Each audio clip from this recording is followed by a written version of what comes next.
የአሜሪካው ፕሬዝዳንት ፊርማ ምንም ዋጋ የለውም። ኢራን ከአሜሪካ ጋር የገባችውን የተኩስ አቁም ስምምነት ሙሉ በሙሉ ማፍረሷን ካወጀች በኋላ የኢራን አብዮታዊ ዘብ ለአዲሱ የበላይ መሪ ለአያቶላህ ሰይድ ሙጅታባ ኻሜኒ ታማኝነቱን ገልጾ ለአሜሪካ የማይረሳ አውዳሚ ትምህርት እንሰጣታለን ሲል ዝቷል። በባህሬን የሚገኘውና የአሜሪካ አምስተኛ የባህር ኃይል እዝ የሚጠቀምበት የሼህ ኢሳ አየር ሰፈር በኢራን አጥፊ ድሮኖች ተደብድበዋል። በሌላ በኩል ከ20 ዓመታት በኋላ ለመጀመሪያ ጊዜ የሊባኖሱ ፕሬዝዳንት ጆሴፍ አውን ነጩ ቤተ መንግስት ገብተው ከዶናልድ ትራምፕ ጋር ለታሪካዊ ውይይት ተቀምጠዋል። በእስራኤል በኩል ደግሞ የኤፒ የሳተላይት ምስሎች እንደሚያሳዩት የእስራኤል ጦር ጋዛን ለሁለት የሚከፍል የ14 ማይል ግዙፍ የድንበር ክልል እየገነባ ይገኛል። እነዚህን ሰበር መረጃዎች በትንታኔ እንመለከታለን። አብራችሁን ቆዩ።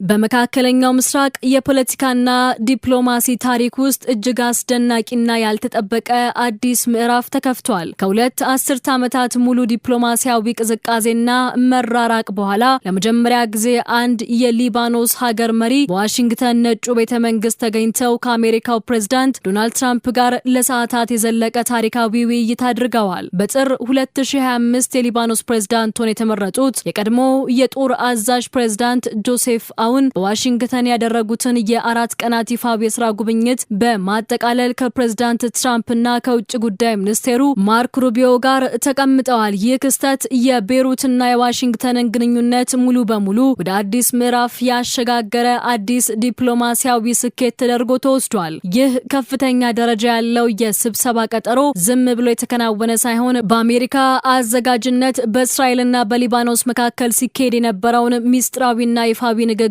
ተከትሎ የተደረሰበት ውጤት ነው። ሁለቱ ሀገራት ሰኔ 26 ቀን 2026 ይፋ ያደረጉትን የማዕቀፍ ስምምነት መሰረት በማድረግ የቀጠናውን የኃይል ሚዛን የሚቀይሩ ሁለት ዋና ነጥቦች ላይ ተስማምተዋል። የመጀመሪያው ነጥብ የእስራኤል መከላከያ ሰራዊት ከደቡብ ሊባኖስ ይዞታዎችና የድንበር ቀጠናዎች ሙሉ በሙሉ ለቆ እንዲወጣ የሚያዝ ሲሆን፣ ሁለተኛውና እጅግ አስቸጋሪ ውሳኔ ደግሞ የኢራን ዋነኛ ተኪ ኃይል የሆነው የሂዝቦላህ የታጠቀ ክንፍ ሙሉ በሙሉ ትጥቁን እንዲፈታና መደበኛው የሊባኖስ ሀገራዊ ጦር ብቻ ቀጠናውን እንዲቆጣጠር የሚያስገድድ ነው። ለብዙ ዓመታት በሊባኖስ ውስጥ ከመንግስት በላይ መንግስት በመሆን ሲንቀሳቀስ የነበረውን የሂዝቦላ ታጣቂ ቡድን ትጥቅ ማስፈታት በሊባኖስ የፖለቲካ ምህዳር ውስጥ ትልቅ አደጋና እድል የደቀነ ውሳኔ ነው። ፕሬዝዳንት ጆሴፍ አውን ይህንን ታሪካዊ ስምምነት መሬት ላይ ለማውረድ የሀገሪቱን ሰራዊት ለማጠናከርና ሀገራቸውን ከገጠማት አስከፊ የኢኮኖሚ ውድቀት ለማውጣት የአሜሪካን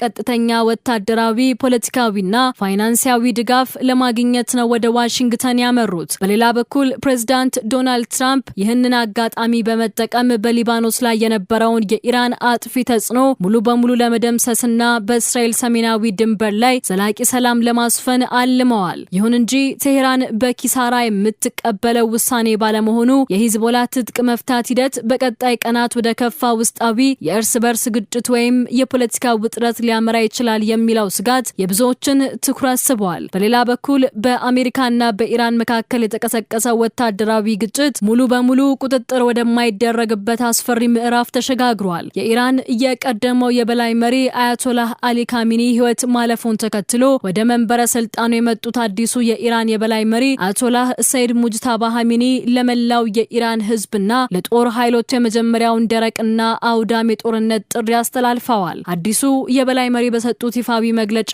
አሜሪካ ባለፈው ወር የፈረመችውን ጊዜያዊ የተኩስ አቁም ስምምነት በግልጽ በመጣስ በደቡባዊ ሀገራችን ግዛቶች ላይ ያካሄደችው አየር ድብደባ የአሜሪካ ፕሬዝዳንት ፊርማ ምንም አይነት ዋጋ የሌለው የወረቀት ጭረት ብቻ መሆኑን ለዓለም አስመስክሯል ካሉ በኋላ አሜሪካ በዚህ እብሪቷ በፍጹም የማትረሳውን መራራ ትምህርት እንድትቀምስ መመሪያ ተሰጥቷል። ይህንን የበላይ መሪያቸውን ትዕዛዝ ተከትሎ የኢራን እስላማዊ አብዮታዊ ዘብ ከፍተኛ እዝ ባወጣው እጅግ ጠንካራ መግለጫ ለአያቶላህ ሰይድ ሙጅታባ ኻሜኒ ሙሉ ታማኝነቱን አረጋግጧል። የአይአርጂሲ ከፍተኛ አዛዦች ባወጡት መግለጫ ወንጀለኛዋና ህፃናት ገዳይዋ አሜሪካ በድጋሜ ጥፋትና የወረራ መንገዷን መርጣለች።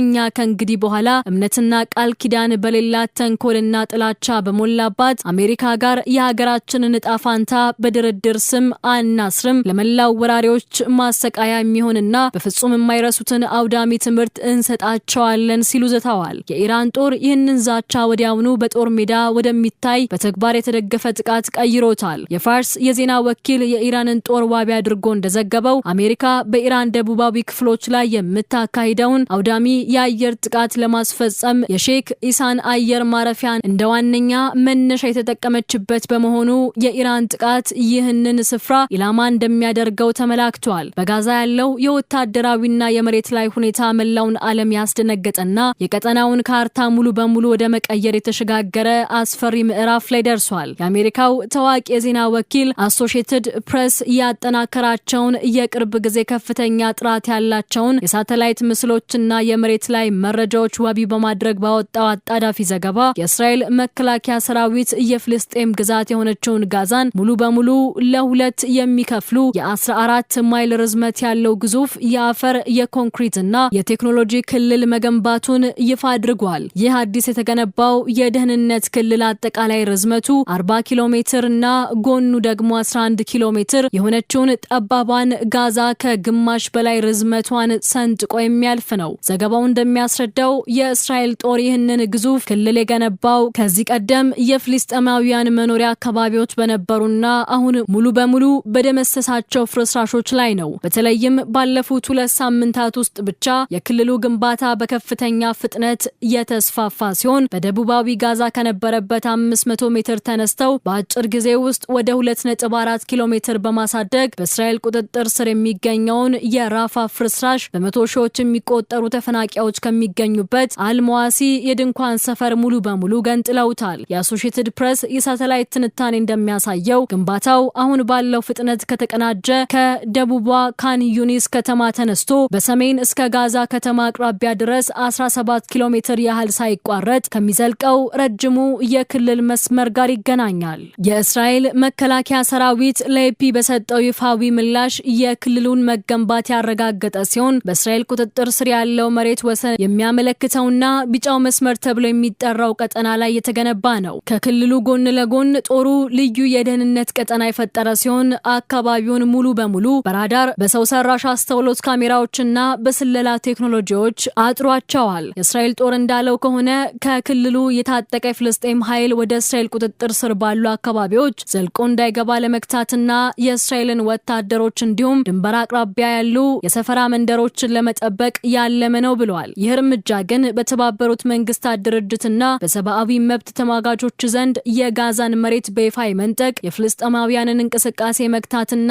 ፍልስጤምን ወደ ተበታተኑ ደሴቶች የመቀየር ስልታዊ ወታደራዊ ሴራ ተደርጎ ተኮንኗል። ይኸው የመሬት ላይ እውነታ በመካከለኛው ምስራቅ ለሚካሄደው ግጭት አዲስና አስቸጋሪ የፖለቲካ እሾህ ሆኖ ቀጥሏል። የኢራን ጦር አክሎም አሜሪካ በሀገሪቱ ላይ የምታካሂደውን ጥቃትና ጣልቃ ገብነት ሙሉ በሙሉ እስካላቆመች ድረስ በባህሬንና በቀጠናው ባሉ የአሜሪካ ወታደራዊ ይዞታዎች ላይ የሚፈጸመው የአጥፊ ድሮኖች ውርጅብኝ ተጠናክሮ እንደሚቀጥል አብስሯል። ይህም በቀጠናው የሚገኙ የአሜሪካ ወታደራዊ ሰፈሮችን አደጋ ላይ የጣለና ጦርነቱ ወደ መላው የፋርስ ባህረ ሰላጤ ሀገራት እንዲዛመድ ያደረገ አደገኛ ሁነት ተከታታይ ውጤት ነው። ክብራትና ክብሯን የሊባኖሱ ፕሬዝዳንት ጆሴፍ አውንና የትራምፕ ስብሰባ የሂዝቦላህን ትጥቅ ያስፈታል፣ አዲሱ የኢራን የበላይ መሪ አያቶላ ሙጅታባ ኻሜኒና አብዮታዊ ዘቡ ለአሜሪካ ይሰጡታል የተባለው የማይረሳ ትምህርት መካከለኛው ምስራቅን ወዴት ይወስደዋል? እስራኤል ጋዛን ለሁለት መክፈሏስ የመሬቷን ካርታ ሙሉ በሙሉ መቀየሩን ያሳያል? የሚሉ ጥያቄዎች ምላሽ የሚሹ ሆነው ይቆያሉ። ወቅታዊና እውነተኛ መረጃዎችን ለማግኘት ቻናላችንን ሰብስክራይብ ማድረግና የደውል ምልክቱን መጫን አይርሱ። ሰላም ቆዩን።